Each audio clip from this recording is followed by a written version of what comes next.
Vou chamar aqui a nossa amiga professora Helenira Vilela, já está aqui para conversar com a gente. Olá, Helenira, tudo bem? Bem-vinda. Boa noite, Miguel. Boa noite, Glauco. Boa noite, audiência. Obrigada por me receber aqui. Boa noite, Helenira. Helenira, eu fiquei de mostrar um vídeo aqui, não é maldade com você não, mas é porque eu queria assistir com o pessoal, é o videozinho do Eduardo Bolsonaro, para a gente comentar. Ele postou agora há pouco, né? Ele está revoltado com o Paulinho da Força, com o Valdemar Costa Neto, o Crivella também entrou no jogo aí, porque essa anistia deles virou pó, né? Vai ser dosimetria, ninguém está falando de anistia, então ele está revoltado, ele falou que não quer isso, não é isso que ele queria. Mas aí o videozinho dele, a gente bota um pedaço só para a gente sentir o clima, depois eu passo para você comentar. Coloca aí, por favor, Gui. Vídeo do relator da anistia, Paulinho da Força, fala disso daí. Convenceu o Supremo de que nós precisamos pacificar o país. O país não aguenta mais essa polarização.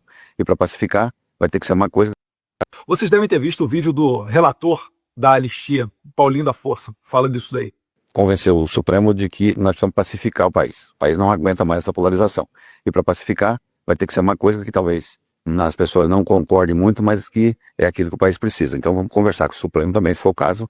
Se tiver dificuldade, se a gente perceber que tem algum ruído no Supremo, para que a gente possa pacificar. Ele apresenta o tema como se fosse algo entre direita e esquerda e que seja preciso encontrar uma alternativa moderada, no meio termo. Só que, pergunto a ele, seria então justo, ao invés de 14 anos de cadeia, por exemplo, para Débora Rodrigues dos Santos, que escreveu com batom numa estátua, perdeu mané, colocá-la então a 7 anos na prisão? Será que isso daí é o justo? É óbvio que não. Contra a injustiça, eu quero estar do lado oposto. Contra a censura, a violações de direitos humanos, eu quero estar do outro lado. E eu espero muito que o Paulinho da Força não compactue com o Alexandre de Moraes nessas violações. Mas a coisa está tomando um contorno pior, porque ele também se encontrou recentemente com o deputado Aécio Neves e com o ex-presidente Michel Temer. Agradecer aqui o presidente Michel Temer, os maiores juristas do Brasil, presidente da Câmara também por muito tempo, ex-presidente da Câmara, Aécio Neves, deputado federal hoje, esse PL que nós queremos discutir, presidente, para que a gente possa pacificar o Brasil. O Brasil não aguenta mais essa polarização de extrema-direita com extrema-esquerda. O Brasil precisa pensar no futuro, precisa botar projetos importantes. Agora, quantas pessoas Aécio Neves leva para a rua? Por que ele, nesse momento, está se colocando como uma pessoa moderada para a anistia, quando ele já foi beneficiado pelo regime? Ou pior ainda, por que nós vamos dar ouvido ao Temer, que não cumpriu a sua palavra anterior? Vocês lembram daquela cartinha do Temer, depois do 7 de setembro, que o presidente Bolsonaro fez? E ficou circulando por aí como certo que houve um acordo intermediado pelo Temer, onde os inquéritos iriam acabar, os inquéritos persecutórios? Por que eu vou confiar então no Temer mais uma vez, sendo que no passado ele não cumpriu com a palavra dele, e eu vou dar mais uma chance a ele? Ou ainda, por que é que eu vou me submeter a fazer um acordo com uma pessoa que quer matar o meu pai? Tire da sua cabeça essa possibilidade de haver acordo, empatia ou sentimentos de justiça, onde você vai fazer valer, né, o seu nome, a sua hombridade, a sua dignidade. Esses não são atributos de psicopatas. Alexandre de Moraes quer assassinar Jair Bolsonaro. Quando ele bota agentes penais dentro da casa do presidente, quando ele não permite que os seguranças de Jair Bolsonaro o acompanhem no hospital, Presta um pouquinho, ele está querendo infernizar a vida de Jair Bolsonaro. Ele está querendo atingir o psicológico do presidente. Qualquer coisa que não seja uma anistia ampla, geral e restrita sobre fatos, daremos continuidade a esse regime persecutório. E o nosso pedido é que a anistia seja sobre os fatos, porque de 2019, quando começou o inquérito das fake news até agora, foram abertos vários inquéritos para perseguir a direita, para perseguir os jornalistas da Jovem Pan, para perseguir Daniel Silveira, Bolsonaro, sua família e seus apoiadores. Eles querem caminho aberto, cara adiante, a nossa conduta, mesmo atravessando o Vale da Morte. Isso não é fácil falar, ainda mais na posição que eu estou, mas eu posso falar para vocês, eu nunca tive tão certo que a decisão mais simples é votar contra qualquer redução de pena e a favor unicamente de uma anistia ampla, geral e restrita sobre os fatos, essa sim imparcial. Bem. Se forem pegar indivíduos, Chega, aí a gente está falando. Helenira, seus comentários, por favor. Você sabe que eu tenho por hábito assistir esse povo falando, né? Por um hábito triste, mas científico, de que a gente não consegue analisar a realidade se a gente não acompanhar baseado em que esse povo constrói os argumentos deles. Bom, vamos por partes, como diria o Jack, né? Primeiro dizer, Eduardo Bolsonaro, eu sempre estive do lado das pessoas que defendiam os direitos humanos e contra o seu pai, que dizia que devia ter matado 30 mil. Foi Jair Messias Bolsonaro que, dando uma entrevista de cara lavada, disse que tinha que matar 30 mil. Por que um dos 30 mil não é ele na própria conta dele? Porque ele nunca quis saber de se responsabilizar pelos seus próprios crimes. Então, Eduardo Bolsonaro faz um discurso cínico, hipócrita, defendendo um sujeito que defendeu a morte de um monte de gente, que disse explicitamente que defende a tortura, e agora não aguenta ficar preso em casa e está dizendo que vai morrer porque tem alguém olhando para ele. Eu queria ver quantos minutos ele ia aguentar diante do terror de Dilma Rousseff e Carlos Brilhante Ustra, dando choque nele, dando porrada, afogando ele, para ele ver que macho que ele é, e o quanto ele é covarde, hipócrita, cínico, idiota, e quer enrolar o Brasil. Eduardo Bolsonaro, você nunca, jamais, em tempo algum, defendeu direitos humanos para ninguém. Você só está defendendo a cabeça do seu pai. Ponto. E a sua própria cabeça, porque vocês, nesse momento, estão sendo responsabilizados pelos crimes de vocês. E é só isso. E não se faz pacificação num país com esses hipócritas. E nessa parte eu sou obrigada a concordar com o Eduardo Bolsonaro. Esses 3 canalhas não têm voto. E esses 3 canalhas não têm moral para falar de nada. E aí nós temos um problema no processo que nós estamos vivendo agora, que é a gente está lidando com o golpe, com a tentativa de golpe que foi promovida pelo governo Bolsonaro, pelo criminoso condenado Jair Bolsonaro, líder de organização criminosa, como ele é condenado. Mas a gente está fingindo que não teve um golpe em 2016. E isso sim é uma postura que a esquerda está adotando para tentar a pacificação do país, mas isso não vai poder durar para sempre. Em algum momento nós vamos ter que olhar historicamente para o papel nefasto que Aécio Neves e Michel Temer fizeram, porque eles são responsáveis pelo lugar onde nós estamos. E Paulinho da Força também. Então, eu acordei de manhã com essa foto desses 3 juntos, me sentindo, sei lá, voltei para 2010, essas pessoas irrelevantes reencarnaram, ressurgiram, né? É um novo clipe do Michael Jackson e eles saíram das covas lá, do Thriller. Essas pessoas não têm nenhuma responsabilidade. E aí eu tenho um acordo, outro, com Eduardo Bolsonaro. Não tem que votar anistia nenhuma mesmo, não. Criminoso tem que ir para cadeia. E criminoso, que ao invés de assaltar 1, 2, 10 pessoas, assalta um país de 212 milhões de pessoas, tem que ser responsabilizado na forma mais rigorosa e exemplar da lei. Então, não me surpreende, né? Então, eu não consigo ficar muito fria, porque eu outro dia estava conversando com a minha mãe, para quem, acho que aqui no fórum todo mundo já sabe, né? Que eu sou filha de gente que viveu na clandestinidade, avô foi preso, tio foi preso, pai foi preso. E a minha mãe estava dizendo que em 79 eles iam toda semana fazer praticamente uma vigília na porta da Câmara de Vereadores na Cinelândia, no Rio de Janeiro, em defesa da anistia. E que quando ela foi aprovada em 79, as pessoas começaram a chorar. E por que as pessoas começaram a chorar? Porque os torturadores que Jair Bolsonaro defende, porque os assassinos que Jair Bolsonaro defende, porque os perseguidores que Jair Bolsonaro defende, porque os ditadores que levaram o Brasil à maior crise da fome e à maior dívida externa da sua história, que Jair Bolsonaro, Eduardo Bolsonaro e essa camarilha defende, estavam sendo anistiados. O único erro da anistia de 79 não é anistiar quem estava do lado dos direitos humanos, dos quais eles sempre foram contra, e agora, quando é o rabo deles que está na reta, eles lembram que existe, porque eles sempre disseram que direitos humanos são para humanos direitos. E agora que nós provamos que eles não são humanos direitos, agora eles querem? Bom, eu quero. E ele está tendo. Porque a Helenira Rezende foi assassinada. E antes de ser assassinada, quando ela foi presa em Biúna, ela foi torturada. Todas as mulheres foram estupradas nos porões da ditadura que seu Jair Messias Bolsonaro defende. E você está querendo comparar o estupro que Dilma Rousseff sofreu com o que a Débora do Batom está passando em casa, cuidando dos filhos, com todos os direitos garantidos? Que comparação mais canalha é essa? Então não tem que votar anistia nenhuma mesmo. Não tem que votar redução de dosimetria nem patavina nenhuma. O que pacifica o Brasil é se rever com a sua história e dizer definitivamente um não para o golpismo, que é o que é inaceitável. O não para uma quadrilha que se apossou do Estado brasileiro para assassinar centenas de milhares de brasileiros tentando ganhar dinheiro num esquema de desvio de dinheiro com vacina.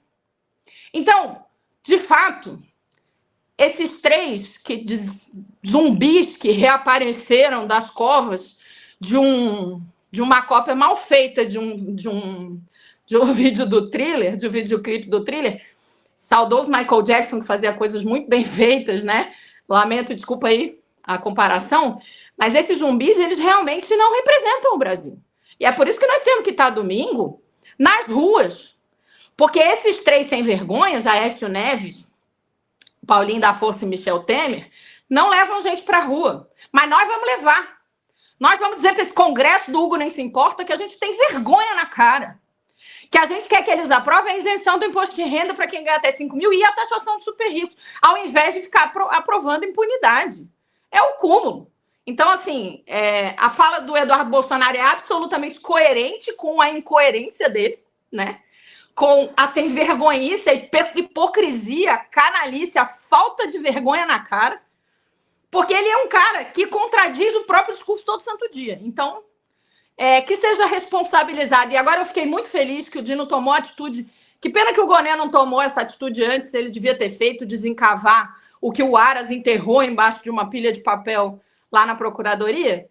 Que bom que o Dino desencavou e essa quadrilha que assassinou centenas de milhares de brasileiros durante a pandemia vai ter que ser responsabilizado e ele pode ficar tranquilo. A pena da Débora do Batom não vai aumentar nem diminuir, mas a dele, Eduardo Bolsonaro, vai. Elenira, falando aqui, primeiro eu adorei a comparação, a menção ao Thriller, realmente eu fiquei imaginando aqui, agora já parei de imaginar, porque eu quero dormir depois, né? Senão vai ficar difícil. É muito mais aterrorizante do que o Thriller em si, né? Exatamente. Agora, Elenira, você está em Santa Catarina, a gente sabe que é um embate muito duro para a esquerda, politicamente, e também do ponto de vista eleitoral, de uma forma geral, no estado onde o bolsonarismo é muito forte, e tem essa perspectiva do Carlos Bolsonaro ser candidato a senador em Santa Catarina também no ano que vem. Né, sendo que já tem um governador, o Jorginho Melo, que também é uma pessoa muito, o chamado bolsonarista raiz. Como é que a esquerda, como é que o PT está se articulando para as eleições do ano que vem para fazer frente, né? Tanto na disputa para o governo do estado, como também para essas 2 vagas no Senado e para a eleição parlamentar, que promete ser, inclusive, uma das mais disputadas, mais duras no país todo para a esquerda, porque nós sabemos também o poder que vai ter esse esquema de emendas parlamentares que está sendo desenvolvido no Congresso Nacional. Elenira. Então, Glauco, é um cenário bem desafiador. Primeiro eu vou pedir desculpa, eu me emociono, gente, porque isso vem do âmago da minha existência mesmo, né? Não consigo falar disso assim, calma, tranquila, serena, mas enfim, vamos lá. Santa Catarina, a gente está na seguinte situação. Primeiro eu queria chamar a atenção para uma coisa que aconteceu sobre Santa Catarina, aqui em Santa Catarina, perdão, mas que eu acho que tem um reflexo no cenário nacional e que eu acho que a gente precisa prestar muita atenção e melhoram, em geral, as nossas perspectivas, ainda que não seja um passeio no parque, e, ao mesmo tempo, acende uma luz amarela, que é o Gilberto Kassab esteve aqui, porque aqui, nesse momento, a gente está vivendo a seguinte situação. O Jorginho Melo, que eu hoje em dia já chamo de Nano Jorge, porque ele já está ficando tão pequeno que a gente não tem... Nem com microscópio eletrônico a gente consegue mais enxergar o tamanho dele. Que está respondendo por denúncias de corrupção, que envolvem um programa que é um dos programas que ele quer mais inflar, né? Como uma das realizações do seu governo, que é o programa Universidade Aberta, onde eles descobriram, por exemplo, que estão sendo beneficiados pela Universidade Aberta gente que tem porte, gente que tem patrimônio de 20 milhões, ou seja, o governo do estado está pagando mensalidade e a universidade paga num conluio, porque a ex-presidente da associação dessas universidades agora é a secretária de Educação e o ex-secretário de Educação anterior era ex-presidente dessa mesma associação antes. Então, o Tribunal de Contas do Estado encontrou quase 60% de irregularidades nesse programa. Então, o Jorginho Melo está com problemas. Claro que a gente sabe que a massa ignária de seguidores do bolsonarismo, ela é cega, tanto que ela acredita que eles eram contra os direitos humanos, agora são a favor. Eles eram que bandido bom é bandido morto, agora bandido bom é bandido que fica em casa recebendo champanhe. E assim vai, né? Então, eles vão distorcendo, porque são as pessoas, a base deles, né, mais aguerrida, é uma base da dissonância cognitiva. Mas eles têm problemas. Quais são os problemas? Quando o Gilberto Kassab veio aqui, ele anunciou, e isso é importante nacionalmente, que nacionalmente, ou o Eduardo Leite ou acho que é o Caiado ou é o Ratinho? Acho que é o Ratinho. Enfim, um do PSD, agora me deu um branco. Vai ser candidato. Ou seja, o PSD vai ter candidato a presidente. E ele fala isso num contexto em que ele está em Santa Catarina avisando que o João Rodrigues, que eu vou te dizer, viu, Glauco? O João Rodrigues é um bolsonarista mais raiz do que o Jorginho. O Jorginho sempre foi fisiológico. O Jorginho não era um cara de extrema-direita. O Jorginho é um cara típico do fisiologizão, né? Que o povo gosta de chamar de centrão, mas eles não são de centro, eles são de quem paga mais. O próprio Jorginho já apoiou o governo da Dilma em determinado momento, quando ele achava que isso interessava para ele poder ter os projetos dele e conquistar a referência eleitoral, que faz ele ter o que ele vender para poder fazer negócio com a política. E ele muda o discurso dele, vira esse extremista, fundamentalista, teocrático de direita, no processo de perceber que, para poder ter base social aqui, ele precisava se identificar com essa camarilha. Então, ele vai se organizando com essas pessoas, só que o João Rodrigues, que esse sim é um de extrema-direita raiz, é um cara que sempre foi misógino em todo o seu discurso histórico, ele sempre foi um cara que incentiva a perseguição a professores, ele quer ser candidato a governador. E ele não reconhece. Então, tem uma disputa no bolsonarismo aqui no Estado. Na última eleição, por conta de uma disputa semelhante a essa, o Décio Lima terminou no segundo turno. E no encontro que teve do PT estadual recentemente, Décio Lima anunciou que vai ser candidato a governador. Então, no meio dessa briga, em que tanto a gente pode ter um racha do bolsonarismo com a chamada direita tradicional, que nunca foi tradicional, mas está uma parte no governo Lula, uma boa parte no Centrão, que sempre dá uma no cravo e uma na ferradura, eles devem ter candidato nacionalmente aqui no Estado, com o Décio Lima candidato ao governo. As vagas para o Senado não estão resolvidas e, sinceramente, eu acho que a gente está atrasado. O PSOL lançou 2 nomes, que é o do Afrânio Bopré e o da Tânia Maria Ramos, que são nomes de vereadores do PT, do PSOL de Florianópolis. Né? O Afrânio é vereador, a Tânia foi vereadora, uma mulher negra ligada à tradição das comunidades negras aqui do Estado, ligada às escolas de samba. Mas, sinceramente, eu acho que a gente vai ter que organizar essa chapa para, pelo menos, tentar evitar a eleição de um dos dois, né? Não acredito, sendo honesta, que a gente vai conseguir eleger os 2 senadores de esquerda. Acho que sim, nesse racha e nessa briga entre eles vão ter 4 candidatos, porque não tem como o João Rodrigues lançar candidato a governador sem ter candidato ao Senado que apoie. Então, nessa mescla aí, da direita se matando, pode ter espaço. Quero chamar a atenção para o fato de que a Fiesc, que é a Federação da Indústria aqui do Estado, vários outros representantes da direita e extrema-direita tradicionais do Estado e da burguesia fizeram posicionamentos públicos contra a candidatura de Carlos Bolsonaro aqui pelo Estado. Então, isso tudo está um cenário que eu diria aberto, muito difícil. O meu compromisso que eu tenho feito é que a gente vai trabalhar por 2 coisas prioritariamente dentro da medida que eu tenho aqui, né? Que a gente consegue fazer o Lula ganhar a eleição em Florianópolis, isso é perfeitamente possível, e a gente trabalhar para aumentar a bancada de esquerda. Na eleição passada, a gente tinha legenda para eleger 3 deputados federais do PT e elegeu 2 por causa da cláusula de barreira. Eu queria chamar a atenção para as pessoas, porque isso aconteceu em outros estados. Não é bom nessa eleição votar em legenda. Vota no nome de alguém e, de preferência, vai atrás de saber quem é que está entre os próximos que tem chance de eleger ali e faz campanha para essa pessoa, porque a gente precisa aumentar a bancada, o que depende de ter legenda, mas agora tem uma cláusula de barreira nominal. E a gente perdeu de ter o terceiro porque a pessoa que ficou em terceiro na chapa não conseguiu ultrapassar essa cláusula de barreira. Dependendo da escolha dos nossos nomes, a gente pode fazer 3 até 4 deputados federais, que eu acho que é uma contribuição importante de Santa Catarina, que é aumentar muito a eleição do Lula, tentar impedir a eleição dos 2 senadores por eles e quiçá, indo para o segundo turno com o Décio Lima, quem sabe a gente não consegue uma surpresa, porque já aconteceu em outros momentos também que a briga da direita com a direita ser tão forte que eles acabaram apoiando o nome do PMDB. Então, quem viver verá, mas o nosso trabalho a gente vai fazer. Muito bem. Glauco, Helenira, a gente vai ouvir rapidinho um vídeo do Rogério Tomás, que ele mandou um vídeo sobre a situação lá na Argentina, que está pegando fogo. Aí a gente assiste, depois eu passo aí para a Helenira comentar, e você também, Glauco. Coloca aí, por favor, Gui. É o Henrique. Pode colocar a tela inteira. Que está acompanhando o Jornal da Fórum. Prazer estar aqui com vocês para falar sobre a Argentina. Nos últimos 3 dias, o governo Milei teve que intervir muito forte nos mercados para segurar a disparada do dólar frente ao peso argentino. O Banco Central teve que vender 1 bilhão e 100 milhões de dólares para poder segurar a moeda norte-americana.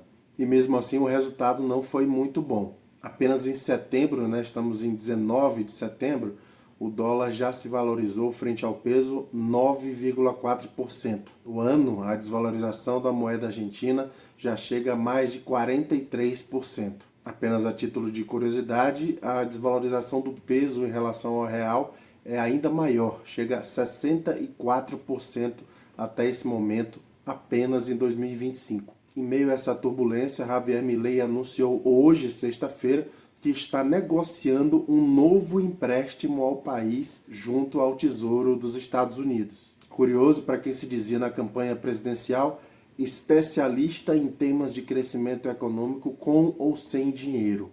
Além disso, o ministro da Economia, na quinta-feira, o Luiz Caputo, um cara que ocupou o mesmo cargo no governo neoliberal do Macri entre 2015 e 2019, deu uma entrevista gaguejando, se repetindo, mostrando muito nervosismo e dizendo que eles iam vender até o último dólar para segurar, para garantir o teto da banda cambial. E também garantindo que o programa econômico do governo, que a situação era muito sólida.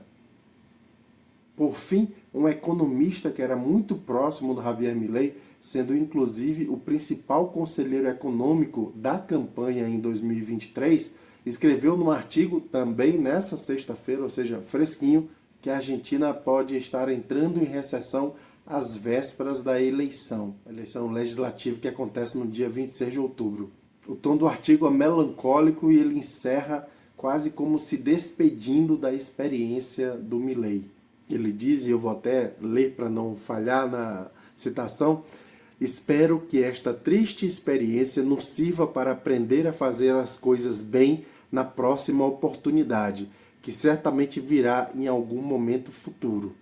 Clima de velório. Os detalhes dessas informações estão nas minhas redes, é só acompanhar e seguir lá que você vai estar bem informado sobre a Argentina e outros países onde a extrema-direita é forte. Abraço. Opa, desculpe, tirei o vídeo dele antes, foi sem querer. Helenira, seus comentários, então, sobre a situação argentina. Bom, primeiro eu mandar um beijo para o Rogério Tomás, me salvou de algumas lá no Congresso, quando eu estava na coordenação do sindicato, é uma grande figura, já tive vários debates com ele também. Bom, eu vou dizer, Miguel, Glauco, audiência, que desde que o Milei foi eleito, eu disse que ele não terminava o mandato. E acho que a gente está chegando perto desse momento. Eu não sou nenhuma especialista em Argentina, mas o que a gente percebe? Primeiro que a população argentina é uma população muito mobilizada. Ela é uma população que participa ativamente da política o tempo inteiro. Isso que hoje é uma realidade no Brasil, mas ainda de uma maneira um pouco quebrada, é uma tradição histórica na Argentina. Então, todo mundo tem partido, seja de direita, de esquerda, todo mundo vai para manifestação, todo mundo vai bater panela, todo mundo vai participar do processo como um todo da política, né? E não é à toa que essa semana a gente teve aquele caso em relação à questão da decisão judicial sobre a Cristina Kirchner, e que foi uma mobilização de gente até a porta dela, uma massa enorme. A gente tem mobilizações gigantes sempre na Argentina, e a gente sabe que quando um fanfarrão desse, com esse discurso, ele assume, ele não tem a menor ideia de como funciona efetivamente a economia de um país e o que é dirigir um país. Ele não tem nenhuma consistência, ele fala as coisas que passam pela cabeça dele, como ele mesmo diz, ouvindo o espírito do cachorro morto, né, dele, que é a grande inspiração para as decisões políticas que ele faz. Ou seja, é completamente aleatório, ele é um cara muito complicado, ele é fascista. Ele agora está passando, junto com essa crise econômica, por uma crise gravíssima em relação à questão da corrupção. Tem os áudios da irmã dele, isso está estourado lá na Argentina, está dando problema o tempo inteiro. Então, mesmo a base que acreditou que ele vai mudar tudo que está aí, né, aquelas coisas parecidas com o Bolsonaro, eles estão percebendo que eles estão sendo jogados na fome, que nenhum problema econômico está sendo resolvido.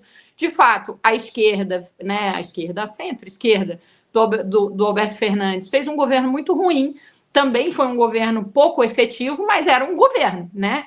Tinha minimamente uma estrutura de Estado, uma organização, um respeito às instituições, uma política pública para uma coisa ou outra, uma forma de lidar com o Congresso.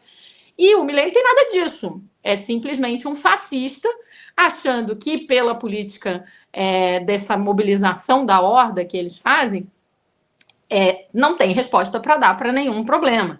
E esses caras que são consultores, né, eles pouca solução efetivamente têm. Eles aprenderam jargões neoliberais muito superficiais que eles ficam tentando implementar.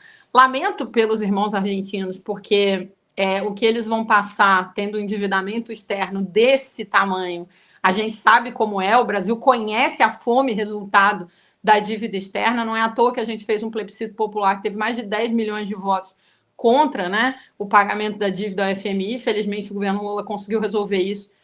Acho que ainda é um problema a nossa dívida pública, mas enfim. Agora, o que está acontecendo lá é um Estado se dissolvendo. E eu acho que ele vai perder fragorosamente, essa eleição legislativa, e depois a situação dele vai começar a ser insustentável a tal ponto que provavelmente ou ele renuncia, ou a gente... Inclusive, eu me lembro muito daquele período que a gente teve na década de 90 na Argentina, que teve vários presidentes, subia, caía, até reestabilizar a nação argentina com um Estado e um governo argentino. Então, infelizmente, acho que é por aí que a gente está indo. E, bom, né, lamento demais que eles tenham sido capazes de conquistar corações e mentes para jogar a Argentina nesse lugar. Mas o ressurgimento vai ser bonito e eu espero que brevemente a gente possa ter o judiciário argentino fazendo justiça em relação a Cristina Kirchner, que está presa de maneira absolutamente injusta por lawfare, e aí a gente possa ter realmente uma liderança, ela ou o Axel Kicillof, ou que são os dois juntos, não sei, aí eu não estou acompanhando tanto a movimentação da esquerda argentina, mas para a gente ter alternativas para o país. Né? Muito bem. Glauco, eu assisti hoje à tarde, Helenira, um vídeo sobre a manifestação em Buenos Aires, de ontem, eu acho, ou anteontem. Nossa, muita gente, Helenira, os argentinos, eles botam assim centenas de milhares, essas manifestações bolsonaristas, fichinha em relação, entendeu? Então, eu espero que a esquerda consiga repetir isso no domingo agora, mas é muito bonito as manifestações. É que eu me lembrei de uma coisa que eu deixei de citar, que está tendo greves e muita mobilização de dois setores importantes. Não que não tenha outras e que não tenham mobilizações gerais, né? Mas essas duas mais focadas, que é a questão dos aposentados, que tem sido manifestações que têm sido apoiadas por toda a população, e a manifestação das universidades. Eu tenho amigos, eu faço parte o meu sindicato faz parte da Confederação de Estados dos Educadores Americanos, que é a FESI2, né, que é a Federação de Sindicatos de Professores Universitários lá, faz parte, e eles têm tido vitórias, inclusive contra as políticas do Milei em relação às universidades, que são parecidas com as que o Bolsonaro tinha, né, fechar, arrasar e acabar, né. Então, eles estão muito organizados. Eu acho que esses são elementos também que contribuem para uma articulação. E é isso que você falou. As manifestações na Argentina são um mar de gente, né? Então, é outro tipo de processo. O que a gente aqui no Brasil sabe contar, a passeata dos 100 mil, a passeata dos 100 mil em Brasília, a gente tem algumas, né? As passeatas das diretas, para eles é uma coisa, eu não vou dizer cotidiana, mas bastante frequente historicamente. A mobilização constante, né? Estão sempre nas ruas. Só sobre o Milei, rapidinho aqui, Miguel, pontuar duas coisas. Né? Primeiro que agradecer também ao Rogério Tomás. Quem quiser se informar sobre a Argentina, vai lá mesmo no perfil dele, no X, nas redes sociais. E mencionar que mesmo o noticiário econômico, né, que representa ali, os interesses do mercado financeiro, no valor, por exemplo, ontem já tinha uma matéria falando que os investimentos estão fugindo da Argentina, e hoje o levantamento mostrou que o real subiu 16% no ano, é a quinta maior valorização global, e o peso argentino tem o pior desempenho entre 33 moedas. E também é importante a gente lembrar que o Tarcísio de Freitas teceu elogios a Javier Milei ali em abril, né? Eu até recuperei a fala dele, porque às vezes as pessoas apostam na memória curta da população, mas é bom a gente sempre relembrar o que a pessoa falou a respeito aqui da experiência do Milei na Argentina. O Tarcísio disse: do lado de cá assistimos nossa vizinha Argentina fazendo o dever de casa, encarando os desafios necessários para se reerguer e servindo de exemplo. Seguir na direção certa exige coragem. Os resultados do presidente Milei e de seu time mostram que esse é o caminho correto. Será, Tarcísio? Não é o caminho correto. E agora a população argentina vai mostrar, né, democraticamente nas próximas eleições. Vamos aguardar. Agora, a gente tem que encerrar a live. Deixa eu trazer aqui só uma novidade, uma break news aqui. No domingo, no Rio de Janeiro, vai ser muito quente. Coloca aí, Gui. Não apenas tem Chico Buarque, Gil e Caetano Veloso, vai ter a Maria Sena, Maria Gadu, os Garotinhos, vai ser um show, vai ser um espetáculo do Rio de Janeiro. Aí então, a gente morre só de inveja, né? Mas tem atores e atrizes de todos os tipos também. Eu vi a Cacau, a Cláudia chamando, e tem muitos atores e atrizes que estão dizendo que vão também. Mas aí vai quase todo mundo para o Rio de Janeiro. A Simone diz que vai em Maceió, e o Zé de Abreu está em Brasília. Aqui em Florianópolis eu ainda não soube de ninguém mais desse tipo. Tem o link aí da CUT, né? Gui, coloca o link da CUT. Já colocou? Coloca lá aí nos comentários. Aqui, ó, eu coloco isso, se você esqueceu. Ato tem, 13 horas na ponte, mas eu digo, eu não sei de nenhuma celebridade que vai frequentar. Né? Aqui vai ter atos em várias cidades. Então, tem na Paulista, tem no Rio de Janeiro, né? No Rio de Janeiro, deixa eu ver de novo que horas que é mesmo. No Rio de Janeiro, no posto 5, 14 horas. 14 horas, posto 5. Eu vou, morram de inveja. Na Paulista, concentração em frente a Leovão do MASP, às 14 horas. A Paulista sempre fechada, inclusive aos domingos, o que facilita bastante qualquer manifestação. Santa Catarina, na Ponte Hercílio Luz, 13 horas. 13 horas, E além de Florianópolis, vai ter em Joinville, vai ter em Itajaí, vai ter em várias cidades do estado. Não vai ser só aqui, não. É isso aí. Muito obrigado, Helenira, pela participação. Bom final de semana, né? Então, e boa sorte para todo mundo aí, toda a audiência. Domingo, todo mundo na rua, vai ser uma festa aí para enterrar esses golpistas de uma vez só, não ter anistia. Fez besteira, tentou golpe de Estado, meu amigo. Tchau, não tem mais anistia, né? Na próxima vida, né? Na próxima encarnação, tenta não dar golpe de Estado. Então, um beijo, Helenira. Até a próxima, então. Bom final de semana, gente. Até a próxima. Valeu, Helenira.